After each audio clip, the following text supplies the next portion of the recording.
They denied service to a black man in first class until he made one call to his lawyer and brought an entire airline to its knees. Have you ever witnessed something so unfair it made your blood boil? Well, brace yourself, because what you're about to hear will leave you stunned and cheering for a victory you never saw coming. This isn't just a story about bad service at 35,000 feet. This is a battle for dignity in the sky. When a simple flight turned into a war over respect, no one could have guessed the fallout would shake an entire airline to its core. Let me introduce you to Malcolm Reeves, a man who always played by the rules. He believed in earning his way, never cutting corners, never asking for favors. So when he finally treated himself to a first-class seat on Skyspan Air for a coast-to-coast trip from Charleston to Redwood Bay, it wasn't a splurge. It was a celebration of years of hard work. This trip wasn't for vacation. Malcolm had an important industry summit to attend. He worked in high-level data engineering at a major tech firm, a company that claimed merit came first. But Malcolm knew the reality. Subtle slights, patronizing comments, people underestimating him. He'd lived with those for years. And yet, he never let it stop him. He let his work speak louder than the bias he faced. So when he received a year-end bonus, Malcolm didn't hesitate. He booked a first-class seat, one he saw as a symbol of how far he'd come.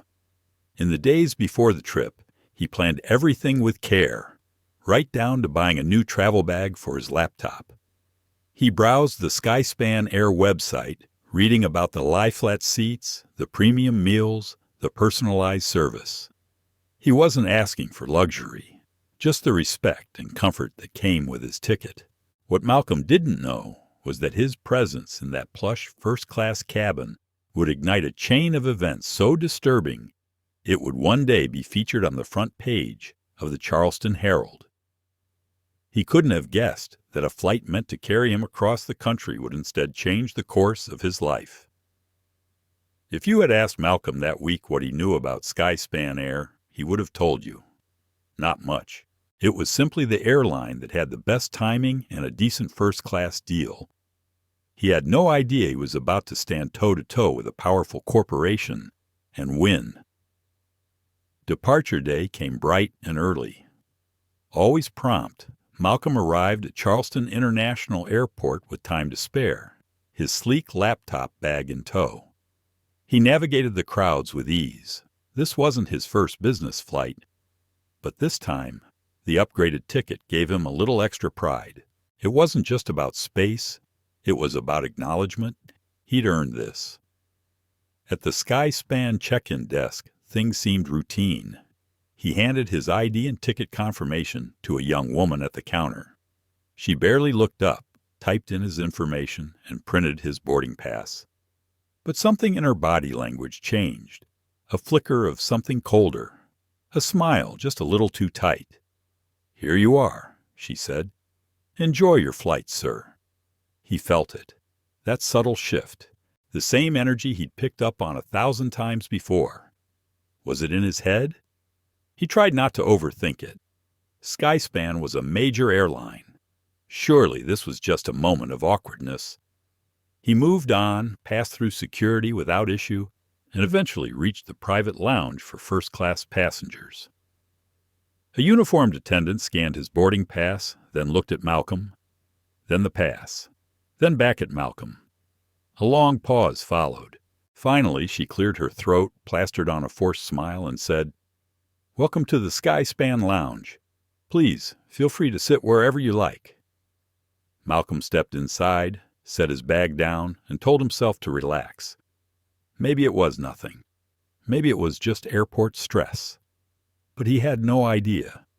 No idea that this flight, the one he thought would be a smooth, well-deserved reward, was about to spiral into the most painful and public battle of his life. Inside the lounge, Malcolm set his bag down and tried to relax.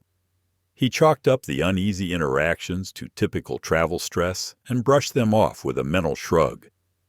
When boarding was announced, he joined the queue for first-class passengers. Most of them looked like seasoned business travelers, sharp suits, polished shoes, quiet confidence. A few retirees mingled in, along with a couple of families who clearly splurged for the extra space. Nothing seemed out of place. At the gate, Malcolm handed over his boarding pass to the agent, who barely glanced up before scanning it. No awkward stares this time, no stammering. It almost felt normal. For a brief moment, he let himself believe this would be just another flight. A more comfortable one, sure, but routine all the same. But that moment was merely the calm before the storm. As he stepped into the first-class cabin, the soft overhead lighting and elegant seating made a strong first impression. Malcolm admired the spacious seat, the polished tray table, and the calming hum of the plane. After years of hard-earned progress, it felt like a small but meaningful reward. He settled in, thankful for the space to stretch his legs and breathe deeply. His journey, both literal and symbolic, had brought him here. And yet, the peace was short-lived. A blonde flight attendant with a carefully rehearsed smile walked the aisle, welcoming passengers row by row. The moment she reached Malcolm, something changed. Her expression tightened, her gaze briefly scanning his boarding pass before flicking to his face. There was a flicker of doubt in her eyes, subtle but unmistakable. "Good afternoon, sir," she said. "Would you like something to drink before we take off?" Her words were professional, but her tone carried a quiet edge, a chill that clung in the space between them.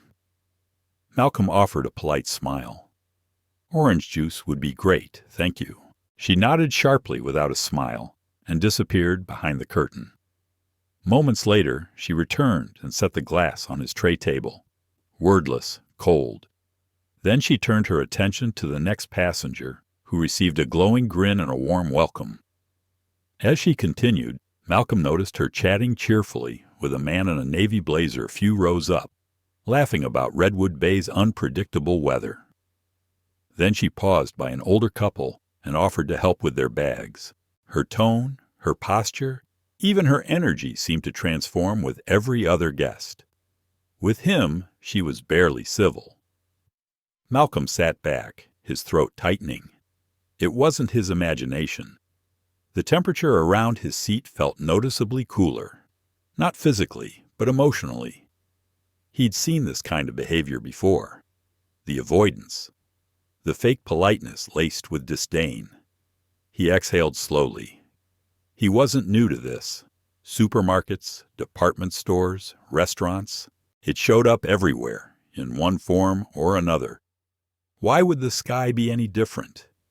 If this is the worst I have to deal with, he told himself, I'll still count it as a win. But the plane had only just begun taxiing, and what he had faced so far, being iced out of small talk, was only the beginning. Roughly an hour into the flight, the seatbelt light flicked off, and the cabin shifted into a new rhythm. Carts rolled out with gleaming trays of gourmet meals, and the flight crew began service with effortless coordination. Malcolm glanced up from his laptop, where he was reviewing slides for his conference talk. He watched the blonde flight attendant, Rachel Stroud according to her name tag, move gracefully from row to row with another attendant. There were smiles, casual banter, and attentive questions about meal preferences. Until they reached him, or rather, skipped him entirely. They served the passenger in the row before his, then glided past him as if he didn't exist. Malcolm blinked, unsure if he had missed something. He waited a moment, then cleared his throat softly, hoping it was just an oversight. Rachel didn't even glance his way. After a few more minutes, Malcolm quietly pressed the call button. A different crew member, a young, dark-haired man with warm eyes, appeared by his seat. "Hi there, I'm Jonah," the attendant said. "Can I help you?" "Yes, thank you," Malcolm said calmly. "I didn't get a chance to order my meal. Everyone else seems to have been served already." Jonah's expression shifted to concern. "Oh, I'm really sorry about that.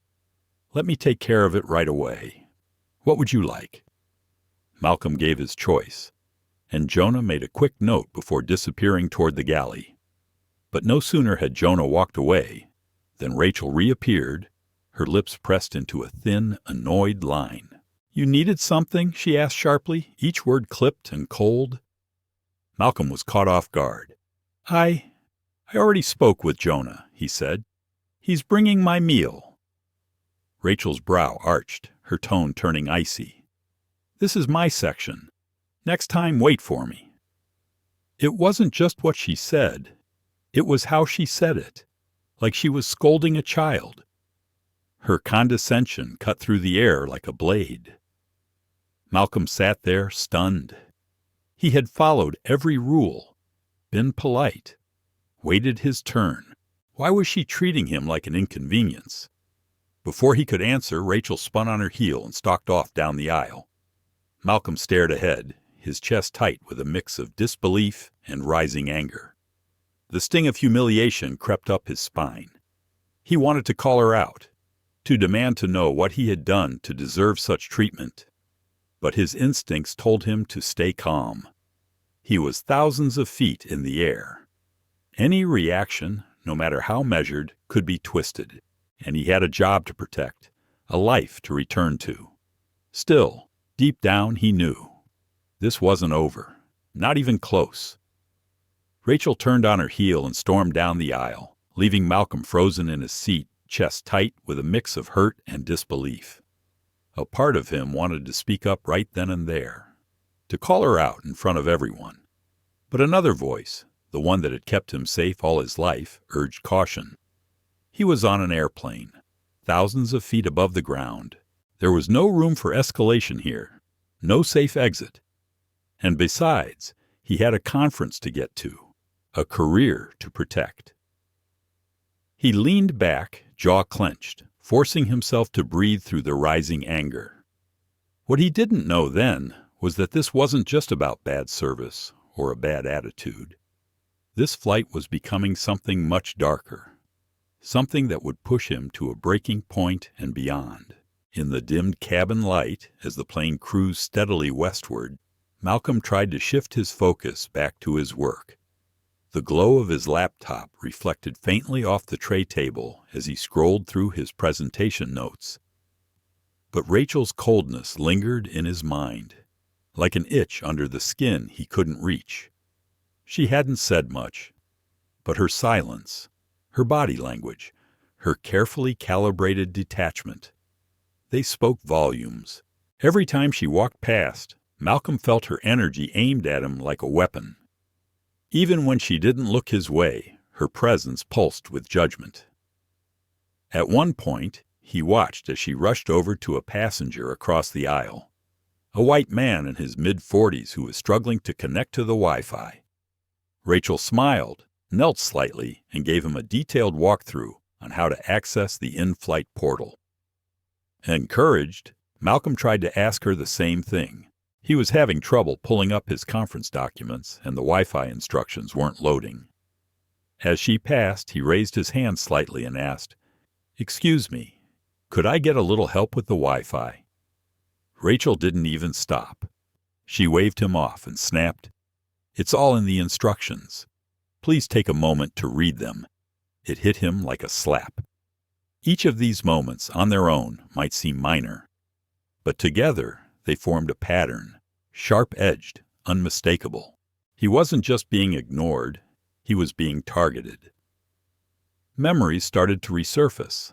A high school teacher who assumed he couldn't afford the senior trip. The luxury store where a clerk had followed him around, eyes filled with suspicion. And now here, in a first-class cabin he'd paid for with his own hard-earned money, he was being treated like a trespasser. Something inside him shifted. He caught Jonah Patel's eye as the younger flight attendant passed by and politely asked if they could speak in private. Jonah, sensing the weight behind Malcolm's calm request, nodded and led him to the galley near the front of the plane. "I'm really sorry about all of this," Jonah began, his voice low and sincere. "I've noticed Rachel's been curt. I'll talk to her." Malcolm nodded, his voice quiet, but firm. "I appreciate that, but I also want to understand. Why is she ignoring me? Why is she so hostile?" I haven't raised my voice, haven't done anything inappropriate. It's constant." Jonah's expression darkened with concern. "You're right, and you don't deserve that. I'll make sure she knows this isn't okay. If there's anything else you need, please don't hesitate to ask. We want you to feel comfortable." "Thank you," Malcolm said, his throat tight. He returned to his seat, hoping, foolishly, that things might improve, that the worst was over. But it wasn't. About 20 minutes later, Malcolm was back to reviewing his offline materials when Rachel reappeared. She was carrying his meal tray and holding it like a weapon. With a loud thud, she slammed it onto his tray table, rattling the utensils. "You spoke to Jonah about me?" she asked, her tone brimming with contempt. Malcolm looked up, startled by her open hostility. The cabin had gone quiet. A few heads turned toward them. "I just mentioned I was having trouble getting assistance," Malcolm said evenly. "That's all." Rachel folded her arms, her uniform perfectly crisp, her face set like stone. "Let me explain something," she said, loud enough for nearby passengers to hear. "I'm responsible for this cabin. I don't have time to cater to every little request, especially not when I'm the lead attendant for a full flight." Malcolm's heart rate spiked. He kept his voice steady. "I'm not asking for anything extra, just the same service everyone else is receiving."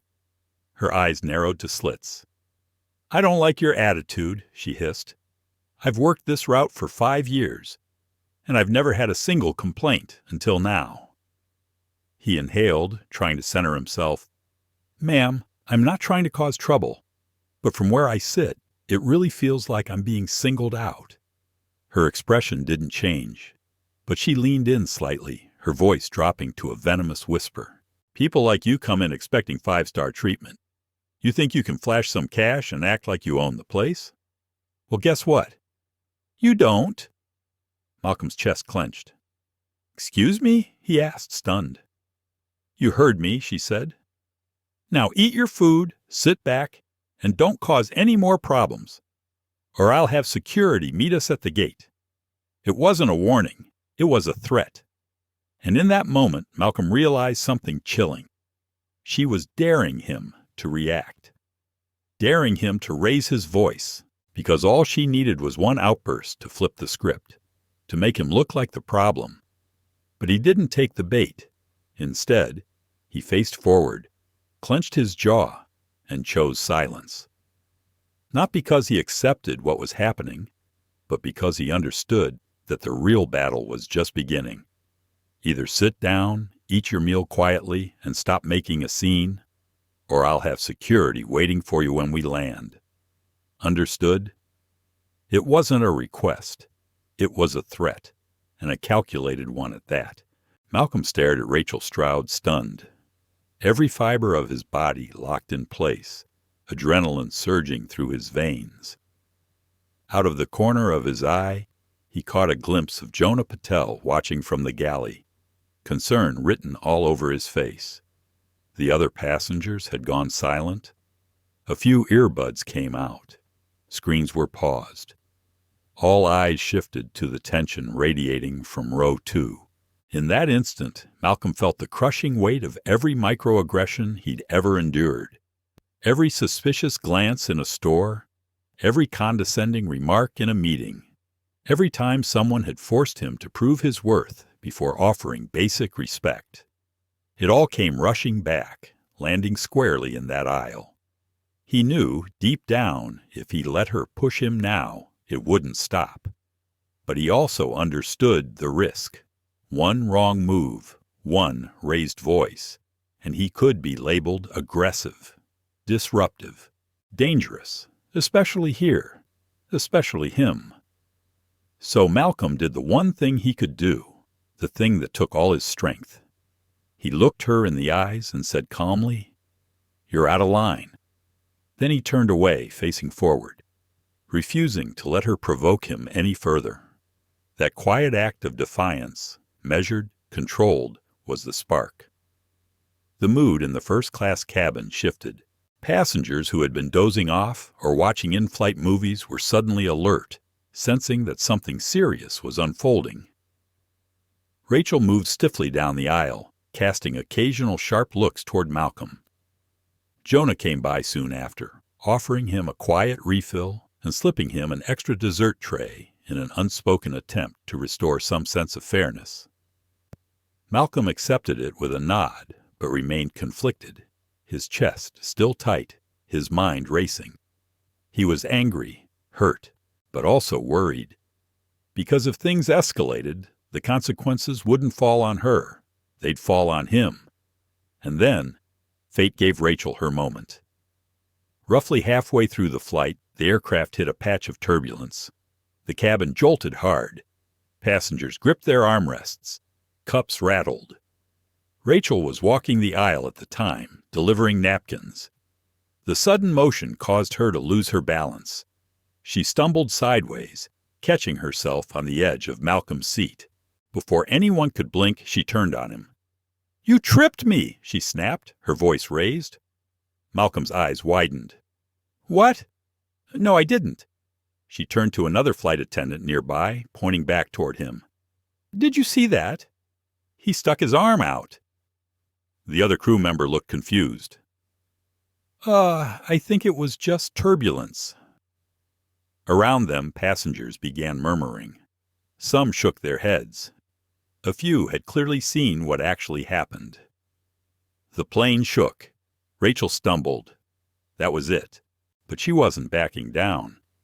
Her voice sharpened as she repeated the accusation, accusing Malcolm of intentionally trying to harm her. And with that, the situation transformed. It was no longer about attitude. It was now, in her words, a security concern. Malcolm's heart pounded, not from the bump in the air, but from the growing fear in his chest. If the captain believed her story, if the crew filed a report claiming he had assaulted a flight attendant, his entire life could be turned upside down. Arrest, legal action, headlines. Jonah quickly stepped in, placing himself between Rachel and Malcolm. "Let's talk in the galley," he said, guiding her away before she could say more. Malcolm stayed in his seat, pulse racing, mind clouded with disbelief and anger. How had it come to this? What started as passive hostility had become an outright accusation. He tried to gather himself, to breathe, but there was no escape. He was stuck in a flying metal box, at the mercy of someone who had already shown she had no issue twisting the truth. And worst of all, he had a sinking feeling this wasn't over. When the plane finally descended toward Redwood Bay Regional Airport, Malcolm let out a shaky breath he hadn't realized he'd been holding. The last hour of the flight had passed in unbearable tension. Every time a crew member walked past, he half expected them to inform him that police would be waiting at the gate. He sat stone still as the wheels hit the tarmac, watching the fasten seatbelt sign blink off. As passengers reached for their bags, Jonah approached quietly, a look of quiet resolve on his face. "Mr. Reeves," he said gently, "I spoke to the captain. Rachel reported what happened, but several passengers have already stepped forward and confirmed your side. You shouldn't have any issues. No one's coming to meet you." Malcolm felt a mix of relief and unease. "Thank you," he said, voice low. "Thank you for speaking up." Jonah gave him a small nod. "I'm really sorry this happened. We'll be filing an internal report as well. If you need anything, just say the word." Malcolm nodded. Gratitude flooded through him, but so did a deep sadness. This was supposed to be a meaningful trip. A first-class ticket, a career milestone, a sense of arrival. Instead, it had become something else entirely. As he rose from his seat and grabbed his bag, he noticed Rachel standing stiffly at the front of the cabin. Her eyes locked on him with an expression that could only be described as contempt. Malcolm didn't give her the satisfaction of eye contact. He walked past her in silence, but even with the flight behind him, he knew. This battle wasn't over. It was only just beginning. The heat of Rachel's glare seemed to follow Malcolm all the way down the jet bridge, like a shadow he couldn't shake. Finally, stepping into the terminal, he allowed himself a shallow breath of relief. The air felt lighter, less charged than that stifling cabin. But just as he approached the escalator toward baggage claim, he spotted them, two uniformed airport security officers walking straight toward him. His stomach dropped. Was she really pushing this even further? "Excuse me," one of them said. "Are you Malcolm Reeves?" He nodded slowly, his throat suddenly dry. "We've received a report from an airline crew member," the second officer said. "Something about a possible altercation during the flight?" Their eyes swept over him, scanning for signs of aggression, as if waiting for him to snap. Malcolm's heart raced, but he stood tall. He thought of Jonah's words, of the passengers who had seen it all unfold. He took a breath and calmly explained everything. What Rachel had said, what she'd done, and how he had responded. No raised voice, no confrontation, just quiet refusal to be disrespected. At first, the officers seemed uncertain, but as a few passengers walked by, people who'd been on the same flight and overheard the accusations, they stopped to vouch for Malcolm. One even stepped forward to say, "That man didn't do anything wrong. I saw the whole thing." The officer's posture shifted. What began as suspicion turned to apology. "Sorry for the trouble," one of them said. "We had to follow up on the report. Thank you for your cooperation." They walked away, but the sting of humiliation lingered. Malcolm stood there in the terminal, suitcase at his side, feeling hollow. What had started as a standard business trip had spiraled into something deeply traumatic, an experience that tried to strip away his dignity at every turn. And yet, this wasn't the end. This was the start of something much bigger. When he finally checked into his hotel in downtown Redwood Bay, Malcolm dropped his bag, collapsed onto the bed, and stared up at the ceiling. His mind was buzzing, his body still humming from adrenaline. He had a presentation to give the next day, a room full of professionals waiting to hear from him. But all he could think about was that flight, the stairs, the smirk, the way Rachel had weaponized her authority. He sat up and reached for his phone. It was time to document everything. He opened a notes app and started writing, a full account of what had happened, while it was still fresh in his mind. Every insult, every look, every moment she dismissed him. He logged the time of the service carts, the names on the flight attendants' tags, Jonah Patel, who tried to help, and Rachel Stroud, who nearly destroyed his peace of mind. Once he'd finished writing, he began searching online. Were there other stories like this? He typed, "Skyspan Air discrimination." A few scattered threads came up, brief complaints, vague mentions, but nothing that seemed as blatant or outrageous as what he'd endured. It left him wondering, was his case rare, or were others just afraid to speak out? That night, Malcolm attended the opening session of the tech conference. He shook hands. He smiled. He answered questions. When people asked about his flight, he lied through his teeth. It was fine, because the truth felt too raw, too exposed to share just yet. But inside, he burned. He was tired. Tired of always having to take the high road. Tired of swallowing his anger so other people wouldn't feel uncomfortable. Tired of pretending that quiet dignity was always enough. Back in his hotel room, he reread his account. His hands trembled with a new kind of energy, resolve. This wasn't just rude customer service. This was harassment. This was racial targeting. This was a person using her uniform to discriminate and intimidate, and almost getting away with it. He knew then what he had to do. He grabbed his phone again and searched for civil rights attorneys in Redwood Bay. One name kept appearing over and over in the reviews. Elijah Marks, known for challenging powerful institutions, known for winning. Malcolm wrote the number down, his jaw set with quiet determination. He might have been shaken, but he was far from broken.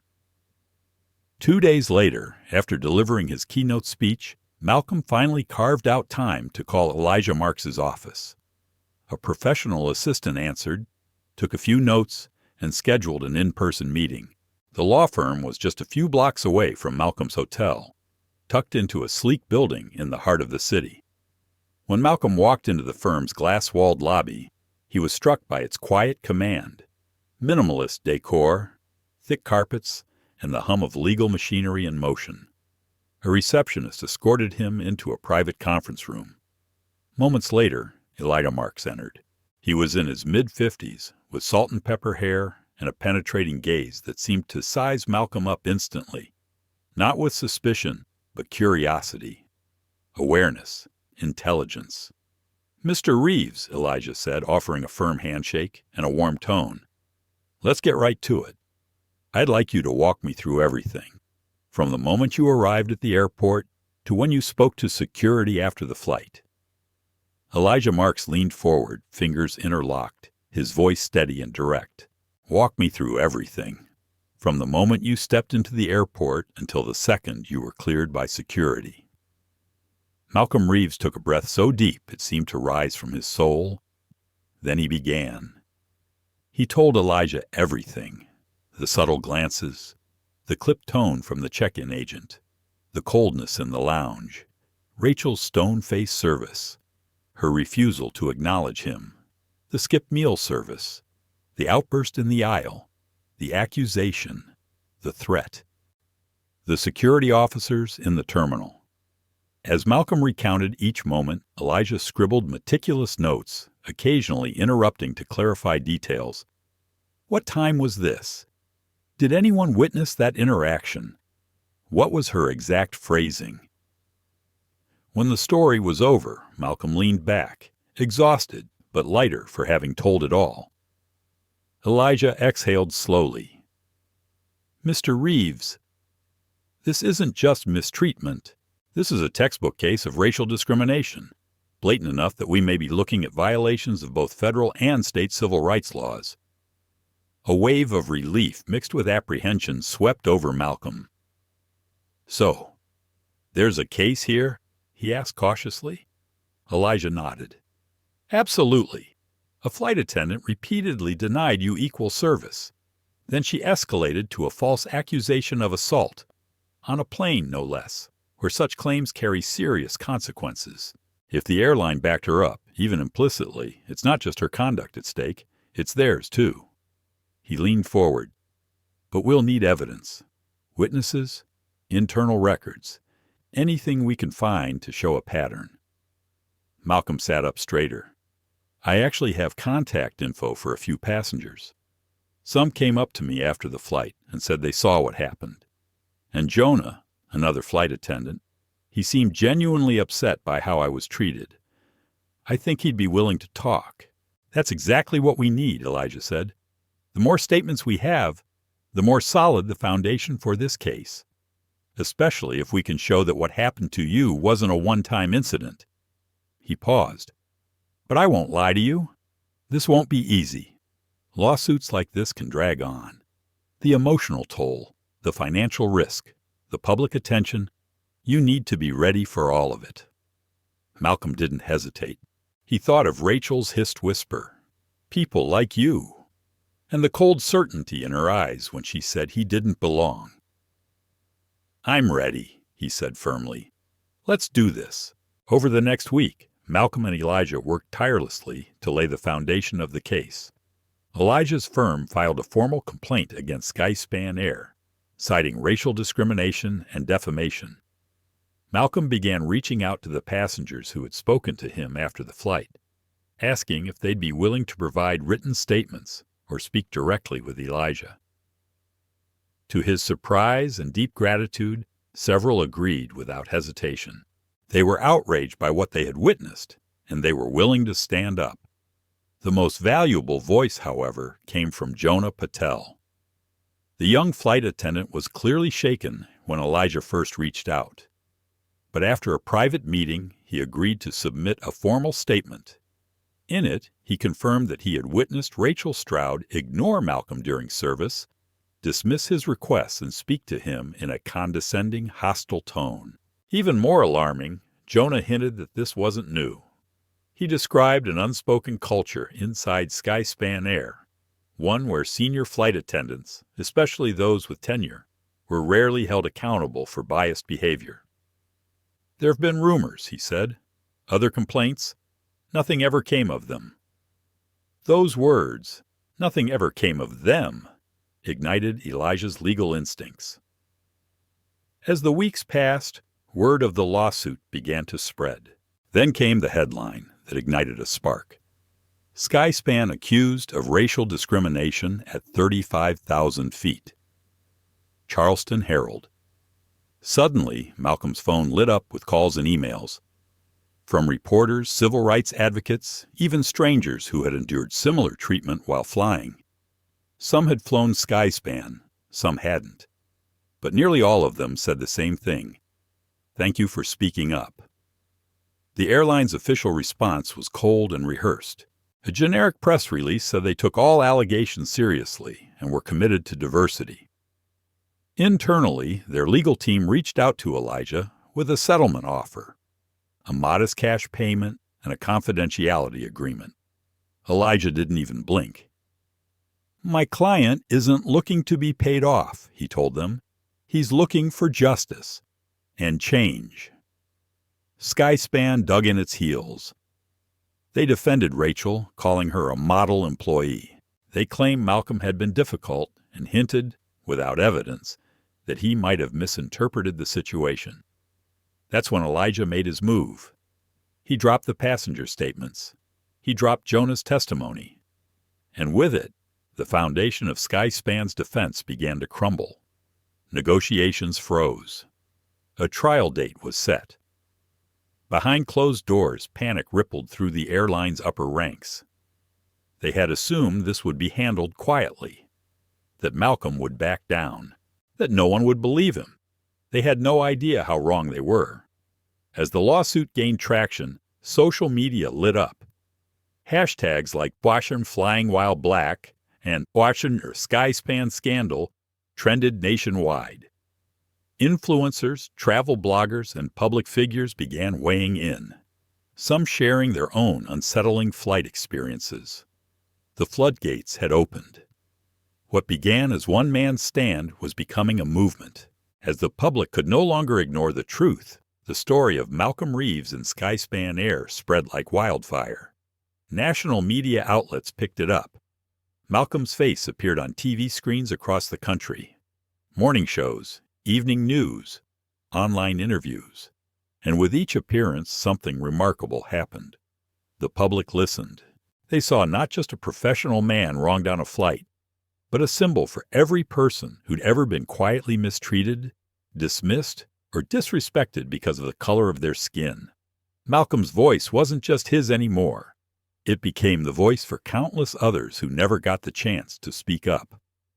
Meanwhile, Skyspan Air scrambled to contain the fallout.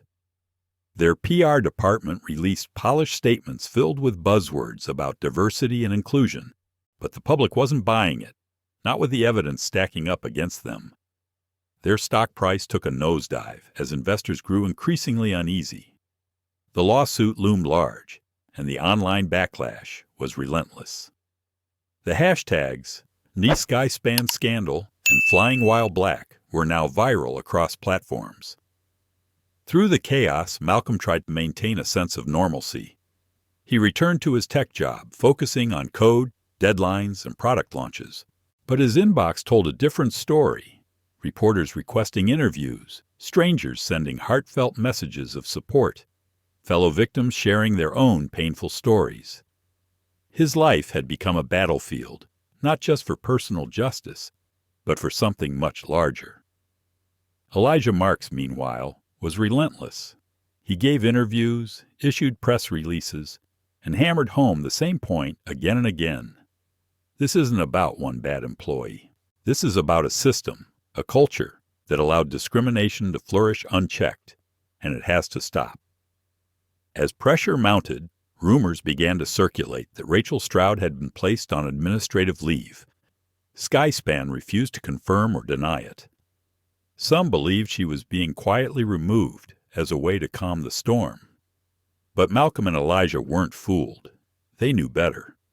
This wasn't about one person. Rachel's actions were only the visible crack in a much deeper fault line. Firing her wouldn't fix what Skyspan had let rot for years. Malcolm never lost sight of that. He wasn't just doing this for himself anymore.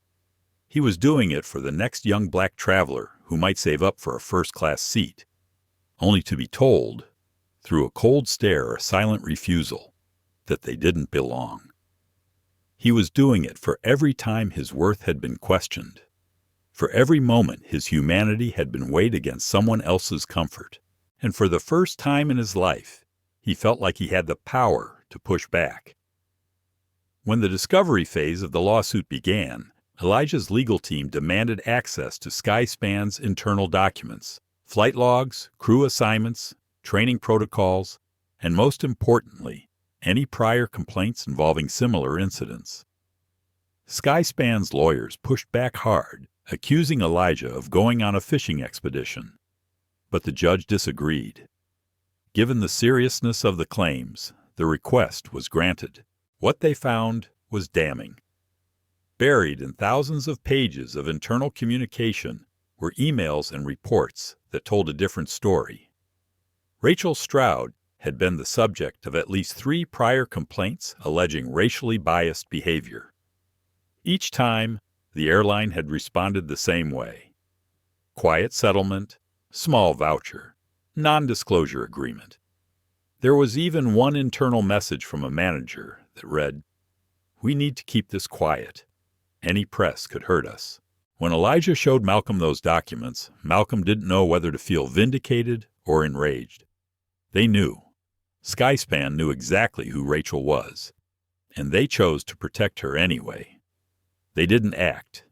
They didn't retrain her. They didn't discipline her. They hid it, paid people off, buried the truth. It was willful neglect. Jonah Patel's testimony became even more crucial.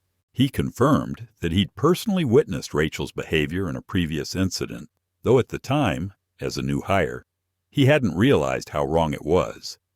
His testimony now aligned with the airline's own records. The pattern was undeniable. Elijah moved swiftly to request summary judgment, arguing that the airline's liability was clear beyond question. But Skyspan's attorneys weren't ready to fold. They refused to settle, refused to admit wrongdoing. They wanted a fight, perhaps hoping to sway a jury or to find a technicality that would save them. But in the court of public opinion, they were already losing, and badly. By the time the full story reached national airwaves, Skyspan Air was losing fast, and losing big. As internal documents continued to surface and witness testimonies gained traction, public outrage exploded. New hashtags began trending across the country. Clouded judgment. 3 strikes. You're grounded. Justice.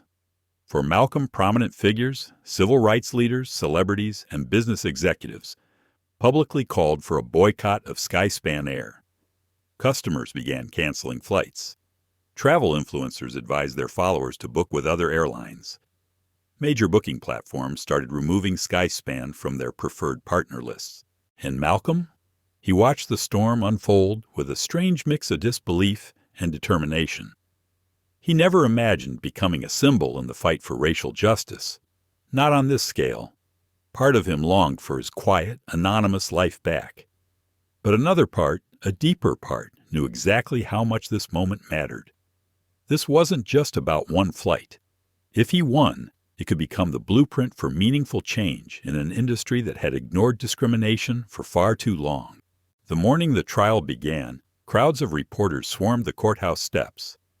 Malcolm walked in beside Elijah Marks, flanked by the firm's legal team, their arms loaded with files and binders.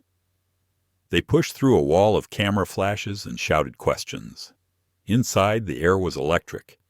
Skyspan's lawyers sat tall at their table, seasoned, sharp, expensive. But Elijah and his team came prepared, armed with a fortress of evidence and the moral high ground. The gallery was packed. Some spectators were civil rights advocates. Some were law students. Others were just ordinary people moved by the story of a man who refused to stay silent. In his opening remarks, Elijah spoke with clarity and fire. He painted the story with precision. This wasn't an isolated act of bad service. This was a pattern of discriminatory behavior. A company that had ignored red flags.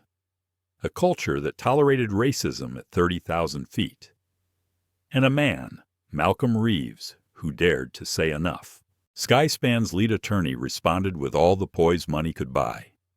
He argued that the incident had been blown out of proportion, that Rachel Stroud had followed protocol, that the previous complaints were unrelated and resolved, that Malcolm had been uncooperative. But then came the witnesses. One by one, passengers from Malcolm's flight took the stand. They told the court what they had seen, how Rachel had clearly treated Malcolm with disdain, how she skipped him during meal service, ignored his questions, spoke to him coldly and condescendingly. Their stories matched. Their testimonies were clear. And then came Jonah Patel. Jonah stood firm on the witness stand, recounting what he had witnessed, not just on Malcolm's flight, but on a previous flight where Rachel's behavior had again crossed the line. His calm, measured tone gave weight to every word. He confirmed the toxic culture within Skyspan, one where complaints were quietly buried. Finally, it was Rachel Stroud's turn to testify. She looked shaken as she took the stand. Her eyes darted between her attorney and the jury. Her story was rehearsed. Malcolm had been demanding, she said. He had pressed the call button repeatedly. He had tried to trip her. Elijah rose from his seat, quiet but sharp, and he dismantled her. He showed flight logs, cross-referenced call button data, read Rachel's own contradictory statements from earlier depositions. Then he introduced the internal emails, those now infamous threads revealing Skyspan's knowledge of her prior complaints and their deliberate efforts to cover them up. The courtroom fell silent as Elijah read the words aloud. We need to keep this quiet. Offer them a voucher to make this go away. Too risky to let this get out. By the time he finished, Rachel's face had gone pale. Skyspan's legal team looked rattled. No amount of spin could erase the truth. This wasn't about one bad apple. It was systemic rot. Outside the courtroom, public support for Malcolm surged. Grassroots campaigns encouraged flyers to boycott Skyspan entirely. Some corporate travel departments announced they were dropping the airline from their travel programs. The message was loud and clear. Discrimination has consequences, but Malcolm stayed focused. He wasn't chasing headlines. He wasn't chasing fame. He was chasing justice. And then, after days of emotional testimony and legal maneuvering, the jury returned.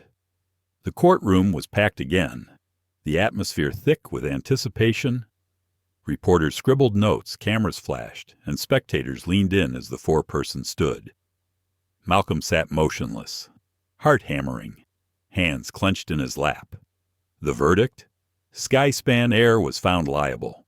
Liable for racial discrimination, liable for defamation, liable for willfully ignoring prior complaints.